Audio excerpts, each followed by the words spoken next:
With the Entente slowly falling apart, the military was tasked with upgrading our mostly infantry-based army. After considering several options, it was decided to develop medium tank divisions supported by heavy tank destroyers and further develop our infantry army. Sadly, our tanks will take a long time to research, develop and put into production, and the Entente needs our help right now. Luckily, this is why we decided to diversify and develop our infantry. Production of trucks has already been ramped up and 12 motorized divisions have started training in Texas. This will allow us to join the Entente and go on an offensive against the Mexicans straight away. After that threat on our border is dealt with, we can put our focus back on our tanks and plan for the next move.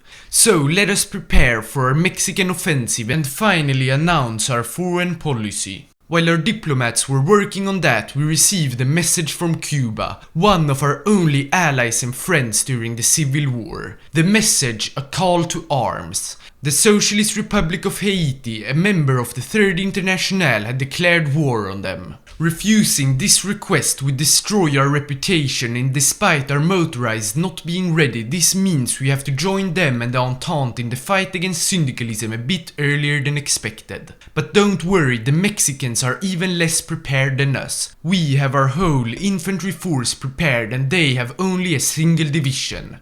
A few days after joining the Cuban War, Mexico and the rest of the International joined in. So Quentin Roosevelt announced a shift towards war economy and limited conscription, with more to be expected. And lastly, our armies were ordered to invade Mexico to stamp out French and British influence in America. Only a few hours after our infantry had crossed the border, our first strategic victory was reported. We had cut off Baja California from the rest of Mexico, leaving it unprotected. On the other side of the country, another victory was reported. That one Mexican division on our border had been encircled and destroyed. While all this happened, on the rest of the front, our infantry had managed to capture massive swaths of land without resistance. Soon, however, Mexican divisions started arriving, but not to worry. With our forces still outnumbering them and they having gaps in the front lines, we could encircle the newly arrived divisions and crush them. Soon we had arrived to the outskirts of Mexico City, and this was when some actual resistance started. They even managed a local counter-offensive. But this resistance wasn't enough to stop us, as we managed to capture Leon and Guadalajara and then start our offensive to Mexico City. With only 2 divisions guarding it, the city quickly fell to our hands. This was the end for the Mexicans. Despite some international troops arriving in Veracruz to defend the important cities, our units managed to encircle it, and with our navy raiding any forces trying to flee, we managed to capture the city, forcing the Mexicans to surrender and inflicting our first casualties on the British and German syndicalists. After now having been at war in more than 60 days, the paperwork of joining the Entente had finally caught up. So at last, we and our Cuban allies were in the Entente. We immediately joined their war against the Japanese and prepared offensives together with our new allies.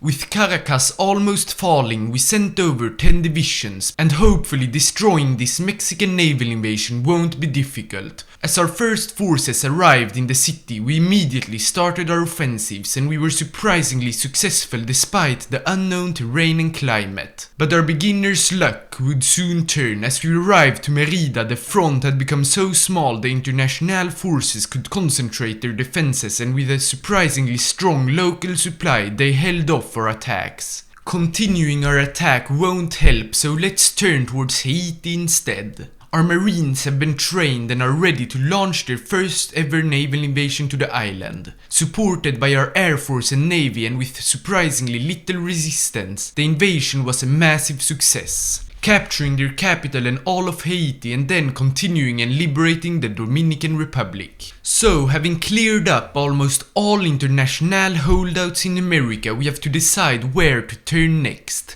Sadly, our limited navy and few marines won't allow us to go on offensives against the Japs and the Syndicalists at the same time. So we have to choose carefully, but our options are many, since our navy together with the Canadian is the strongest in the world. The first, we will put our focus on the British. By naval invading Ireland, we would create the perfect base of operations to then invade the UK. It would be launched as our tanks arrive in Ireland, and if successful, we would be able to continue to France and destroy the heart of the Internationale.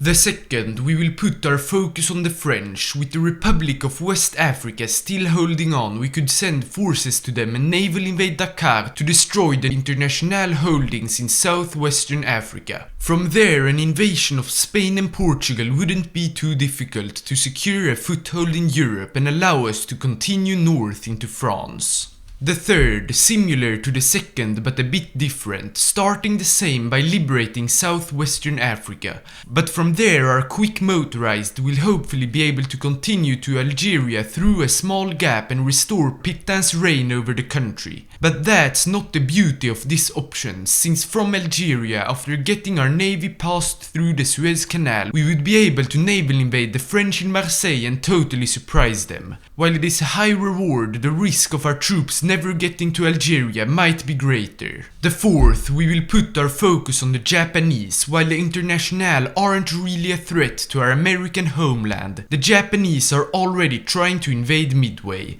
But what is our plan to destroy them? Well, going from Borneo and making our way up to the Philippines, then to Taiwan and the Ryukyu Islands, we would have the perfect opportunity to land on the Japanese mainland and crush them. So, which military plan should we adopt? On one side, the Japanese are a threat to Hawaii and possibly California, and on the other, letting the Syndicalists grow stronger and secure their foothold in Africa would make them harder to deal with in the future. To vote, head to my community post or click on the link on the top right corner. To not miss the next episode, which will hopefully be released in 2 days, please subscribe and hit the bell. Thanks for watching and go make your vote count.